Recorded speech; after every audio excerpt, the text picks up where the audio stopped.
Welcome to Travel Thru Grief.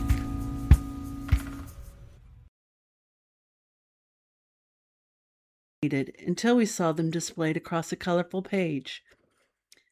Maybe someone in the family circled items with a pen, or folded down the corners, or left the catalog open to a particular page as a not-so-subtle suggestion. Today, August 18th, is National Mail Order Catalog Day. And that may sound like an unusual starting point for a conversation about grief. But catalogs were never only about merchandise. They were also about imagination, possibility, identity, memory, and the quiet hope that something coming toward us might make life a little easier, brighter, warmer, or more complete. For many of us, catalogs were part of the rhythm of home. They appeared on kitchen counters, coffee tables, desks, and beside favorite chairs. We looked through them slowly. We did not always intend to buy anything. Sometimes we were simply dreaming. We imagined how we might look in a certain outfit, how our room might feel with different curtains, or what life would be like if a particular object arrived at our door. A catalog invited us to picture another version of our lives. It allowed us to wander through possibilities without ever leaving home. In that way, it was kind of journey. And grief is filled with journeys of imagination too. We imagine the life that might have been. We remember the life that once existed. We try to picture who we are becoming now, that someone, something, or some familiar version of ourselves is no longer here. There is something intimate about choosing an object that speaks to us. A mug is never merely a mug when it carries words we desperately need to hear, or makes us laugh. A sweatshirt is not just fabric when it makes us feel protected on a difficult day. A journal may look like a simple notebook, but it can become the place where we say what we cannot yet say aloud. A hat, tote bag, candle, a photograph, piece of jewelry, or a small keepsake. It can become a marker along the road. These objects do not heal us by themselves, and they do not replace the people we love. But they can help us remember our intentions. They can hold a message for us until we are strong enough to hold it for ourselves. That is why I've been thinking about the idea of meaningful merchandise, or what we often casually call swag. Now, this Travel Thru Grief catalog that's on the picture, it doesn't exist yet. But having TTG swag available one day, that's definitely on my bucket list. I even have stuffed animals made. The word swag can make us think of promotional items handed out at an event, but an object becomes something more when it carries a message that matters. Imagining opening the cabinet on a difficult morning and reaching for a mug that says, "Healing is possible. Hope is real. You are not alone." Those words will not erase the grief. They will not make the empty chairs less empty. But they may interrupt the thought that says nothing will ever feel possible again. They may offer a small moment of companionship. They may remind you that someone else understands why getting through an ordinary morning can sometimes require extraordinary courage. Grief changes the meaning of ordinary possessions. A shirt can become the last shirt someone wore. A handwritten recipe card, it can become more valuable than anything in a jewelry box. A ticket stub can hold an entire evening. A familiar coffee cup can make us feel as though someone had just stepped out of the room, and they might return at any moment. We often hear that memories matter more than things. And that can certainly be true. But memories are frequently attached to things. The objects become witnesses. They were there. They were held, worn, used. They were chosen, packed, carried. They were repaired, washed, displayed, or even tucked away. They become tangible evidence that a person existed, that a relationship happened, and that a life left its imprints on ours. At the same time, possessions can become complicated after a loss. We may feel pressure to keep everything because getting rid of an object feels too much like losing the person all over again. We may also feel overwhelmed by the responsibility of deciding what stays and what goes. There can be guilt attached to both choices. Keeping something may feel burdensome. Releasing it may feel disloyal. Grief places us in the impossible position of making practical decisions, while our hearts are trying to understand an emotional reality that does not feel practical at all. There is no universal timetable for sorting belongings, and there is no perfect number of items to keep. You are allowed to hold on to something because you are not ready to decide. You are allowed to release something because it no longer serves you. And you are allowed to keep an item that other people consider insignificant because its meaning belongs to you. You are also allowed to discover that the memory remains even after the object is gone. The goal is not to create a museum in the past or to erase every reminder. The goal is to find a relationship with these belongings that supports your life now. Sometimes the objects we choose for ourselves after loss, they have a different purpose from the objects we inherit. They are not only about looking backward, they help us move forward. A journal might become the place where we begin to recognize our own voice again.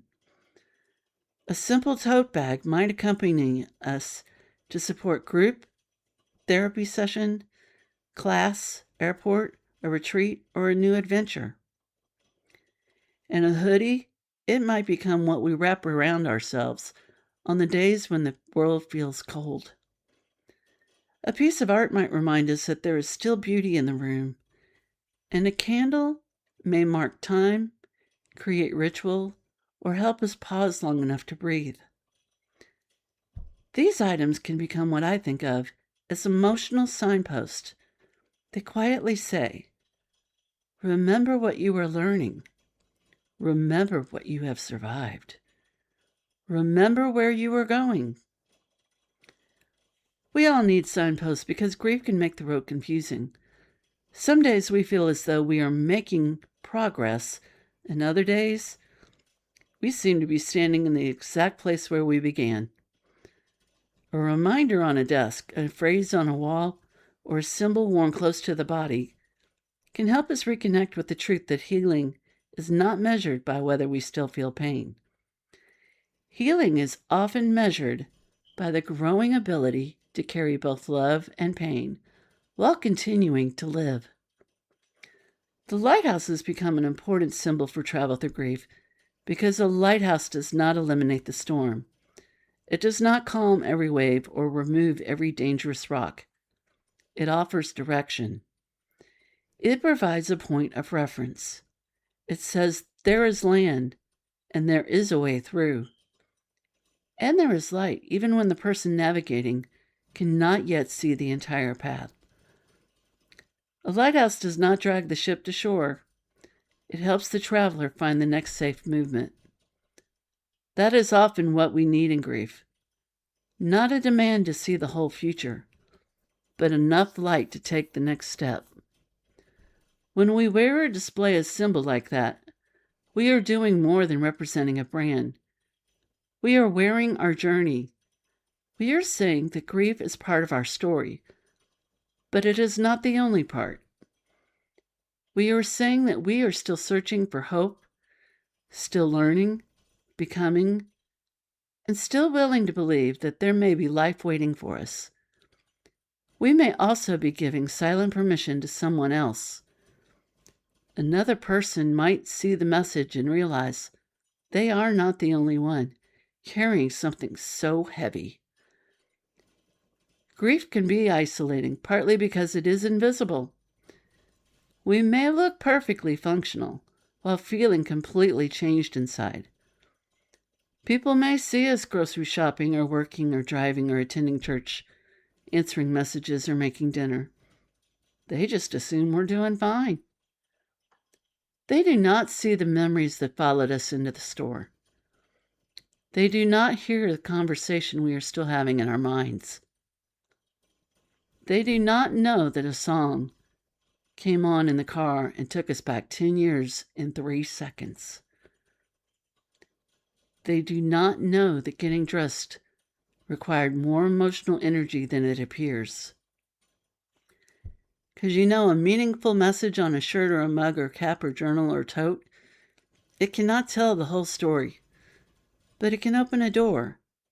It can create recognition between two people. Someone may say, I needed to read that today. Someone else may ask about the lighthouse. Another grieving person may simply make eye contact, and in that moment, both people know. This is one reason messages of hope matter. Not because they should be used to cover grief with forced positivity, but because authentic hope makes room for the truth. Authentic hope does not say everything is fine. It says everything may not be fine, but you do not have to face it alone. That distinction matters. Grieving people do not need slogans that dismiss their pain. We do not need to be told to smile, stay strong, move on, or look at the bright side. We need language that honors where we are, while reminding us that where we are is not necessarily where we will remain forever. One day at a time can sound simple until one day feels like too much. Then we may need 1 hour, one task, one breath, or one small decision at a time. A daily reminder should not become another demand. It should become a handrail. National Mail Order Catalog Day, it makes me also think about the anticipation of waiting for something to arrive. You selected an item, filled out the order form, mailed it away, and then waited. There was no constant tracking update back then. There was uncertainty. Eventually, a package appeared. Grief contains a great deal of waiting, too. We wait to feel different. We wait for answers. We wait to see whether a friendship will survive our changed life. We wait to find out who will stay, who will understand, and who may quietly disappear. We wait for the day when a memory will bring more comfort than pain.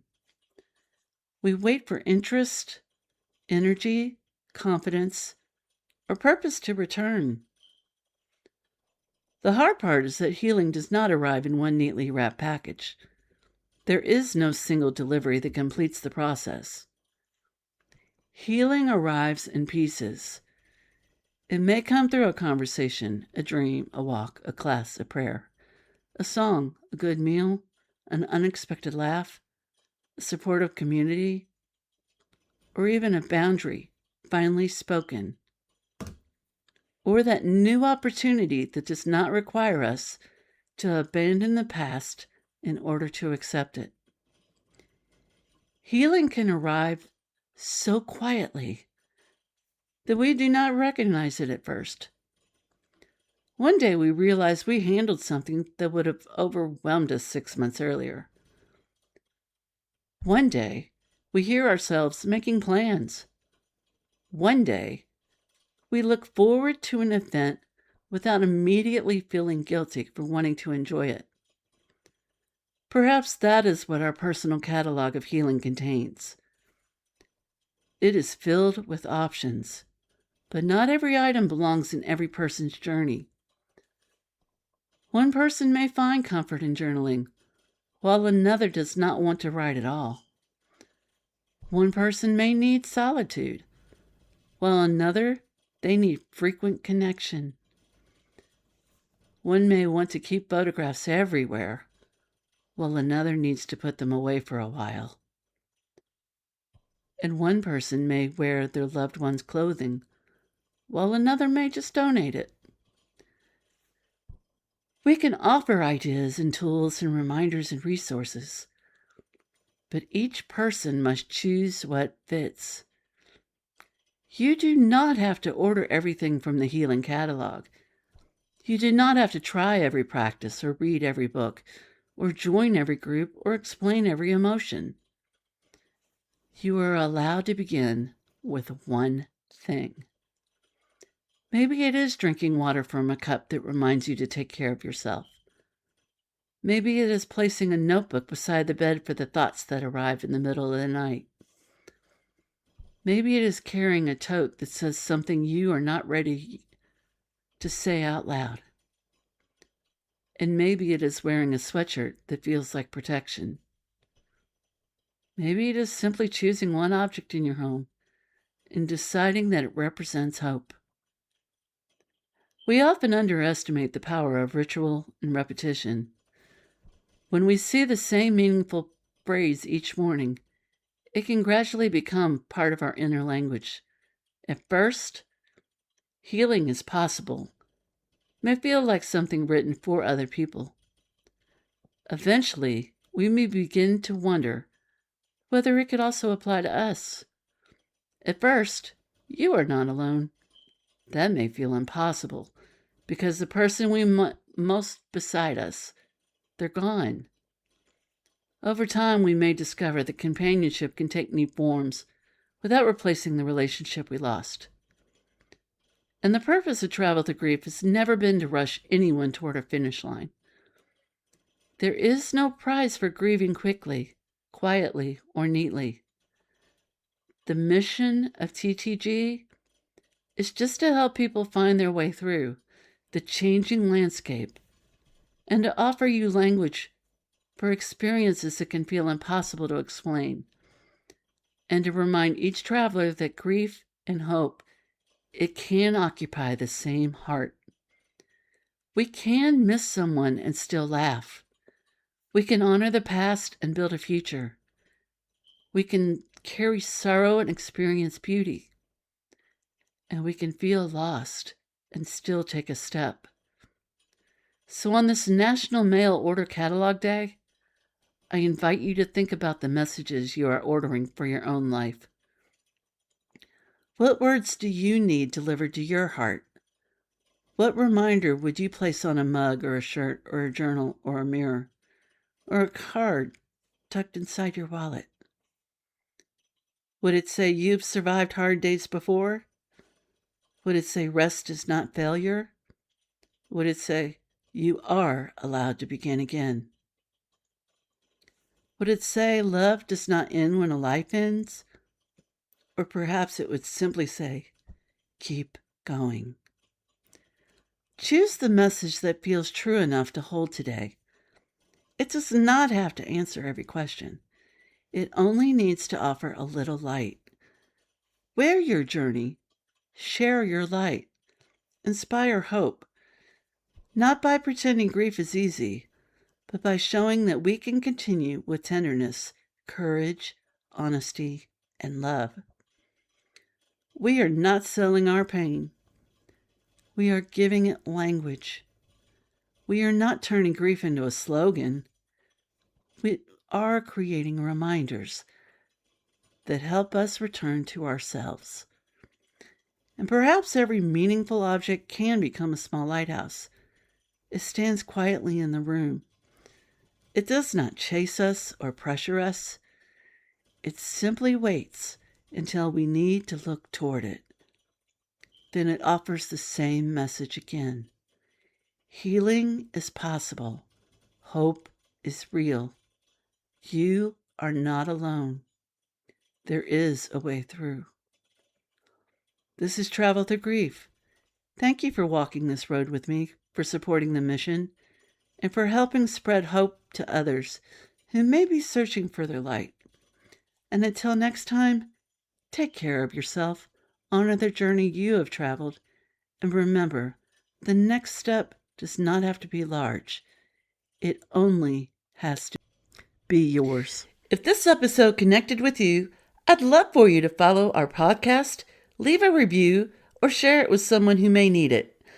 Those small actions truly help new podcasts like Travel Thru Grief grow and reach more people. And thank you to everyone who has already listened, rated, reviewed, and supported this journey. I appreciate you more than you know.